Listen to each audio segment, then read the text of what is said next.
আলু কেটে তেলে ভেজে নিলেই ফ্রেঞ্চ ফ্রাই হয়ে যায়? না, তা মোটেই না। ফ্রেঞ্চ ফ্রাই ভাজার আগে আলু সঠিকভাবে প্রসেস করে না নিলে ফ্রেঞ্চ ফ্রাইয়ের আসল টেস্টটা কিন্তু পাবেন না। তো আসসালামু আলাইকুম এভরিওয়ান, আমি আজকে আপনাদের সাথে শেয়ার করব রেস্টুরেন্ট স্টাইলে ফ্রেঞ্চ ফ্রাই রেসিপি। খুব সহজ ও পারফেক্টভাবে আমি আপনাদের রেসিপিটা শেখাবো। লাগবে মাত্র 5টি ইনগ্রিডিয়েন্টস।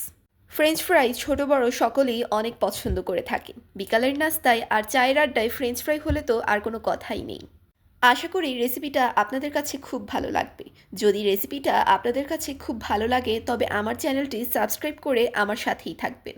আর এ ধরনের নিত্য নতুন রেসিপি পেতে চ্যানেলটি সাবস্ক্রাইব করার পর পাশে থাকা বেল আইকনটি ক্লিক করে অল ভিডিওতে ক্লিক করে দিবেন। তাহলে আমি যখন নিত্য নতুন কোনো রেসিপি দিব সবার আগে নোটিফিকেশনটি আপনাদের কাছে চলে যাবে। একটু যত্ন সহকারে কিছু টিপস মাথায় রেখে আপনারাও ঘরে তৈরি করতে পারবেন নামি দামি ব্র্যান্ডের রেস্টুরেন্টের মতো ফ্রেঞ্চ ফ্রাই। ছোট বড় সবাই বিকালের নাস্তায় আড্ডায় এটিকে জনপ্রিয় একটি স্ন্যাক্স হিসেবে খেয়ে থাকেন। ফ্রেঞ্চ ফ্রাই খুবই কমন একটি রেসিপি, তবে ঠিকঠাকভাবে বানাতে না জানলে ফ্রেঞ্চ ফ্রাই কিন্তু ক্রিস্পি হয় না। যাদের ফ্রেঞ্চ ফ্রাই ক্রিস্পি হয় না, দেখতে ভালো লাগে না, খেতে ভালো লাগে না, আজকের রেসিপিটা কিন্তু তাদের জন্যই। আমি আজকে আপনাদের এই ফ্রেঞ্চ ফ্রাইটা খুবই সহজভাবে দেখিয়েছি, যাতে যে কেউ এটি বানাতে পারে খুব সহজে। এটি বাইরে থেকে দেখতে যেরকম সুন্দর ও ক্রিস্পি মনে হয় এবং খেতেও সেরকম টেস্টি লাগে। আজকে আমি মেক করে দেখাবো খুব সহজ ও জনপ্রিয় একটি স্ন্যাক্স। ফ্রেঞ্চ ফ্রাই পারফেক্টভাবে তৈরি করতে বেশ কিছু টেকনিকের ব্যাপার আছে, তবে রেস্টুরেন্টের মতো পারফেক্ট ফ্রেঞ্চ ফ্রাই তৈরি করার সকল প্রয়োজনীয় টিপস এবং টেকনিকে আজকের রেসিপিটা তৈরি করেছি। আশা করছি পারফেক্ট ফ্রেঞ্চ ফ্রাই তৈরির টিপস এবং টেকনিকগুলো আপনাদের অনেক কাজে আসবে।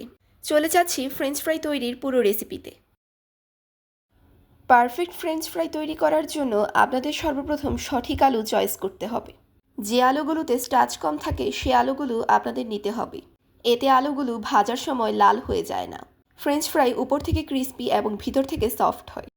ফ্রেঞ্চ ফ্রাইয়ের জন্য এখানে আমি 8 থেকে 9টি আলু নিয়েছি। তারপর আমি একটি আলুকে সর্বপ্রথম 3টি পার্টে কেটে নিয়েছি। তারপর ভিডিওতে দেখানো নিয়ম অনুসারে আমরা আলুগুলোকে এরকম লম্বা লম্বা সাইজ করে কেটে নিব। আলুগুলো এমনভাবে কাটতে হবে যেন প্রতিটা আলুর সাইজ একদম সমান হয়। দেখুন, এখানে আমি সবগুলো আলু এরকম এক সাইজ করে কেটে নিয়েছি। একটা পিস মোটা আর একটা পিস চিকন হলে চলবে না, সবগুলো পিস একইভাবে কেটে নিতে হবে। রেস্টুরেন্টে ফ্রেঞ্চ ফ্রাই কাটার জন্য তারা এক ধরনের আলু কাটার ব্যবহার করে, তাই তাদের সবগুলো আলুর পিস একদম একরকম ও এক পুরুত্বের হয়। তারপর আমরা আলুগুলো ভালোভাবে পানি দিয়ে ধুয়ে নিব। এখন আলুগুলো সিদ্ধ করার জন্য আমি একটি প্যান নিয়ে নিয়েছি এবং প্যানের মধ্যে পর্যাপ্ত পরিমাণে পানি দিয়ে দিয়েছি। পানিটা যখন হালকা গরম হয়ে আসবে তখন এতে আমরা কেটে রাখা আলুগুলো সবগুলো ভালোভাবে দিয়ে দিব। এ পর্যায়ে আপনারা গরম পানিতে 1 টেবিল স্পুন লবণ দিয়ে দিবেন। আমি লবণ দেওয়ার সময় ক্যামেরাতে ক্লিপটা নিতে ভুলে গিয়েছিলাম, তাই এটা আপনাদের দেখাতে পারলাম না। আপনারা কিন্তু অবশ্যই এখানে 1 টেবিল স্পুন লবণ দিয়ে দিবেন। আলুগুলো কিন্তু আমরা ফুল বয়েল করব না। যখন আলুগুলো হাফ বয়েল হয়ে যাবে তখনই আমরা আলুগুলো চুলা থেকে তুলে নিব। যেহেতু আমরা আলুগুলো পরে আবার তেলে ভাজবো, তো এর জন্য আলুগুলো ফুল বয়েল করার কোনো দরকার নেই।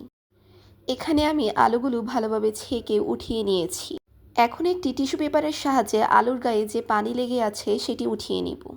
আমাদের অবশ্যই খেয়াল রাখতে হবে যেন আলুর গায়ে কোনো রকমে পানি লেগে না থাকে। তারপর এখানে আমি আলুগুলোতে মশলা মিশিয়ে নিব। এখানে আমি সর্বপ্রথম দিয়ে দিচ্ছি 1 টেবিল স্পুন মরিচের গুঁড়া। তারপর দিয়ে দিচ্ছি হাফ টেবিল স্পুন হলুদের গুঁড়া। তারপর দিচ্ছি হাফ টেবিল স্পুন ধনিয়া গুঁড়া এবং দিয়ে দিচ্ছি স্বাদমতো কিছুটা লবণ। তারপর আমরা এখানে দিয়ে দিব 2 টেবিল স্পুন কর্নফ্লাওয়ার। এই ফ্রেঞ্চ ফ্রাই তৈরিতে কিন্তু রেস্টুরেন্ট স্টাইলে টেস্ট পেতে আমাদের কিন্তু অবশ্যই কর্নফ্লাওয়ার ইউজ করতে হবে, এটি কোনোভাবেই অ্যাভয়েড করা যাবে না। তারপর আমরা হাত দিয়ে আলতো হাতে সব কিছু ভালোভাবে মিশিয়ে নিব। এ পর্যায়ে কিন্তু আলুতে কোনো ধরনের প্রেসার দেওয়া যাবে না, কারণ যেহেতু আমাদের আলুটা আগে থেকেই হাফ বয়েল করা আছে, তাই আমরা যদি আলুতে বেশি প্রেসার দিই তাহলে আমাদের আলুগুলো ভেঙে যাবে এবং আমাদের ফ্রেঞ্চ ফ্রাইয়ের পারফেক্ট শেপটি নষ্ট হয়ে যাবে।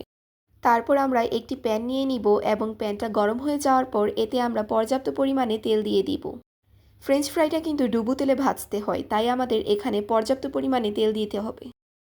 তেলটা যখন ভালো করে গরম হয়ে আসবে তখন এতে আমরা রেডি করে রাখা ফ্রেঞ্চ ফ্রাইগুলো দিয়ে দিব। অবশ্যই কিন্তু তেলটা ভালোভাবে গরম হয়ে যাওয়ার পর আমাদের আলুগুলো এতে দিতে হবে। যখন আলুর একটা পার্ট ভালোভাবে ভাজা হয়ে যাবে তখন আমরা পিসগুলো খুব কেয়ারফুলি উল্টিয়ে দিব।